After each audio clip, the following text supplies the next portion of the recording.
ঘুমোবো আমি, ঘুমোবে তুমি, গল্প শোনাবে ঘুমপুরি, হালকা আলো চোখ বন্ধ, চলো একটা গল্প শুনি। রাতের গল্প বাংলায়। আজকের গল্প হবুচন্দ্র রাজার গবুচন্দ্র মন্ত্রী। হবুচন্দ্র রাজা আর তার মন্ত্রী গবুচন্দ্রের ব্যাপারে কে না জানে। যেমন তাদের জ্ঞান তেমনি তাদের সুবিচার।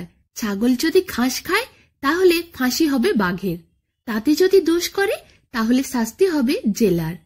সামান্য অপরাধে দেশে সবাইকে ফাঁসি দেয়া হয়, তাই ভয়ে দোকানদাররা খদ্দেরদের ঠকাতে ভরসা পায় না। সেই জন্য অবশ্য দেশে জিনিসপত্রের দামটাও অন্য দেশের থেকে অনেক কম। একদিন জনৈক গুরু তার শিষ্যকে নিয়ে ঘুরতে ঘুরতে সেই দেশে এসে পৌঁছলেন। জিনিসপত্রের দাম বেশ সস্তা। এটা দেখার পর তার শিষ্যের দেশটা খুব ভালো লেগে গেল। তার শিষ্যের ইচ্ছে হলো সে সেখানেই থেকে যাবে। গুরু কিন্তু ওই দেশের ব্যাপারটা জানতেন, তাই তিনি শিষ্যকে বারবার বারণ করছিলেন, কিন্তু তার বারণ তার শিষ্য কিছুতেই শুনছিল না। ওখানেই থেকে যেতে চাইছিল সে। গুরু অত্যন্ত বিরক্ত হলেন। তিনি বললেন, শোনো, তুমি লোভে পড়ে এখানে থাকতে চাইছো, কিন্তু জেনে রেখো লোভ বস্তুটি বড্ড মারাত্মক। কথাই আছে, লোভে পাপ, পাপে মৃত্যু। তোমার ওই লোভই তোমার সর্বনাশ করবে। তোমায় আমি সাবধান করে দিলাম, এত লোভ করো না। কিন্তু হাজার বোঝানো সত্ত্বেও শিষ্য ব্যাপারটা বুঝল না।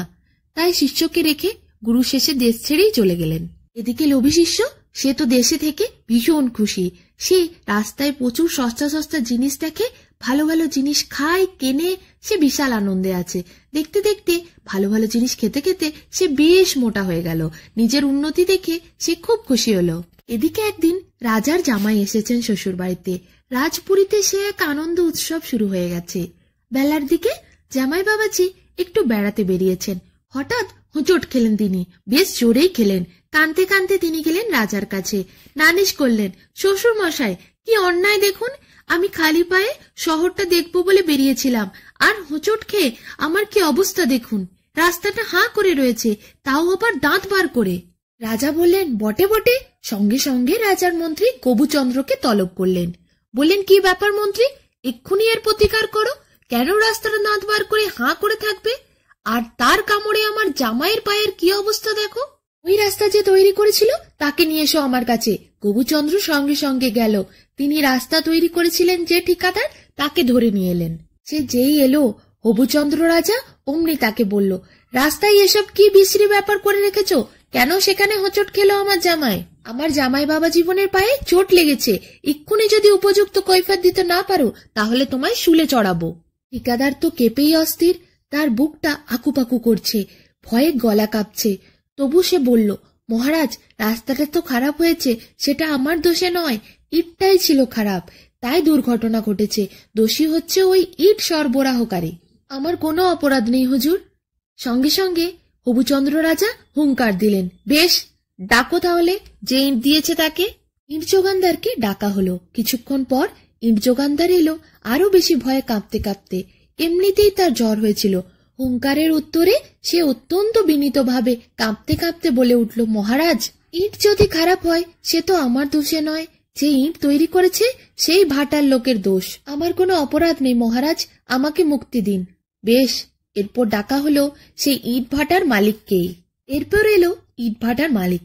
খুব মন দিয়ে বিষয়টা তিনি শুনলেন এবং মহারাজাকে বললেন, মহারাজ, ইট যে খারাপ হয়েছে সেটা আমার ভাটার দোষে নয়, হয়েছে মাটির দোষে।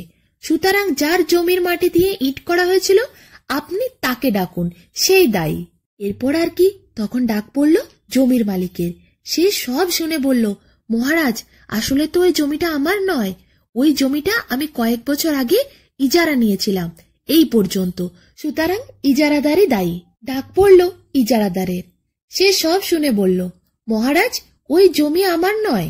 মনাহর দেনার দায়ে ওই জমিটা আমার কাছে বন্ধক রাখে, সুতরাং আসল দোষী হচ্ছে ওই মনাহর।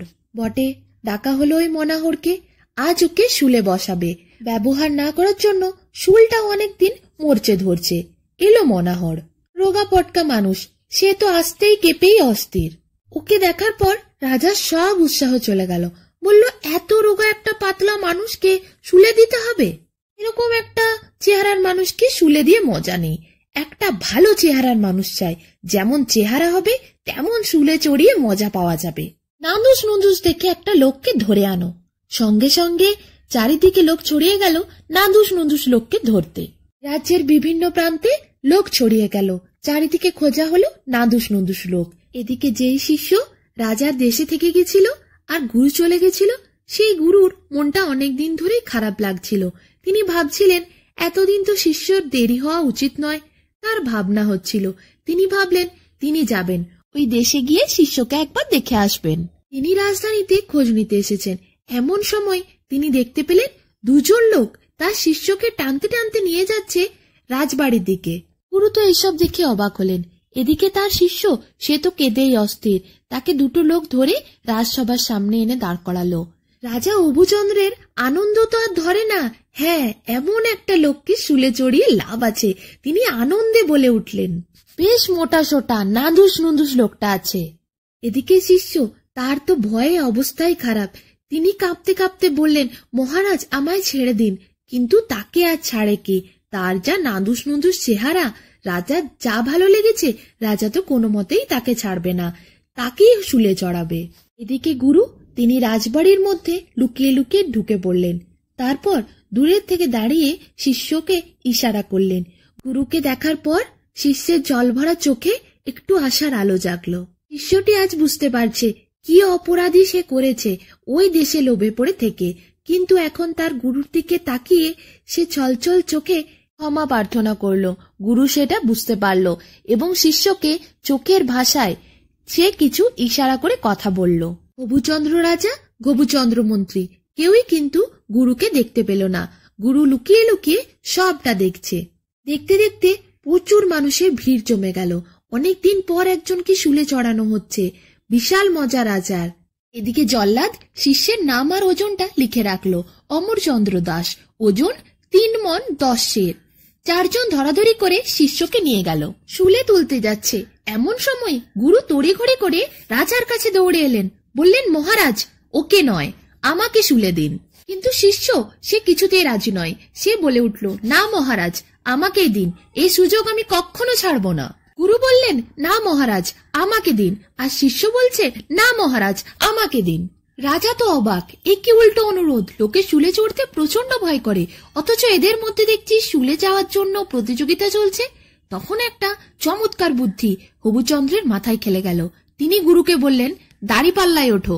রাজা বললেন, যার ওজন বেশি তাকেই শুলে চড়ানো হবে। গুরুর ওজন অবশ্য এদেশে আসার আগে শিষ্যের ওজনের থেকে অনেক বেশি ছিল, কিন্তু শিষ্য যে পরিমাণ খাবার খেয়েছে তাতে শিষ্যের ওজন এখন অনেক বেশি বেড়ে গেছে। কিন্তু যখন মেপে দেখা হলো, গুরুর ওজন 3 মণ 10 সের। রাজা তো অবাক, দুজনেরই ওজন সমান, তাহলে এবার শুলে চড়বে কে? বিশাল বড় এক সমস্যার সৃষ্টি হলো। রাজা তো ভারী চিন্তায়। হঠাৎ তার কি মনে হলো, তিনি জিজ্ঞাসা করলেন, তোমাদের ব্যাপারটা কি শুনি? লোকজন তো শুল থেকে দূরে থাকতেই ভালোবাসে, আর তোমরা কি না শুলে যাওয়ার জন্য ঝগড়া করছো, প্রতিযোগিতা করছো? গুরু বললেন, মহারাজ, কথাটা এতদিন প্রকাশ করিনি, পাছে অন্য কেউ এই সুযোগটা নিতে আসে। আজ এমন এক শুভ দিন, যেটি 10 বছরে একবার আসে।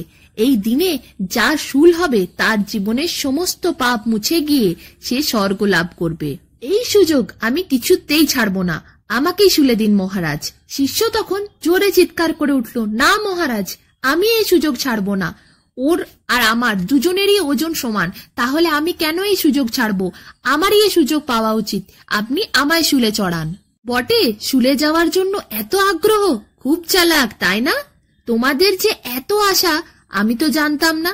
কাউকে শুলে যেতে হবে না, যাব আমি, বলে উঠলেন রাজা। তোমাদের কাউকে যেতে হবে না, আমার ওজন তোমাদের থেকে অনেক বেশি, 3 মণ 20 সের। এরপর বোকা রাজা হো হো করে হেসে উঠল, কি মজা, কি মজা, আমি চড়বো শুলে। এরপর আর কি, রাজার আদেশে বোকা রাজাকে শুলে চড়ানোর জন্য প্রস্তুত করা হলো। কিন্তু রাজার ওজন এত বেশি, সে শুল সহ ভেঙে পড়ল। বোকা রাজার পাই ভেঙে গেল, কিন্তু তারা শুলে চড়া হলো না। সেই ভাঙ্গা পা নিয়ে রাজা কি চিৎকার করতে লাগলো। গুরু সেই সুযোগে বলে উঠলেন, মহারাজ, ক্ষমা করবেন, আমার মনে হয় এই রাজ্যে লোকেদের পাপ অনেক বেশি আছে, তাই কেউ এই রাজ্যে শুলে মনে হয় চড়তে পারবে না। ভগবান এটা চায় না যে কেউ শুলে চড়ুক, তাই ভগবানের নির্দেশে আপনি এই রাজ্য থেকে শুলে চড়ানো বন্ধ করে দিন। এরপর বোকা রাজা তাই বুঝলো। সে ভাবলো তার তো শুলে চড়া হলো না, তার স্বর্গ লাভও হলো না, মনে হয় তার অনেক পাপ আছে, তাই এই শুল প্রথা আর রাজ্যে রাখা যাবে না। গুরু নির্দেশে সে সেই কাজই মেনে নিল আর শুল প্রথাকে তার রাজ্য থেকে উঠিয়ে দিল।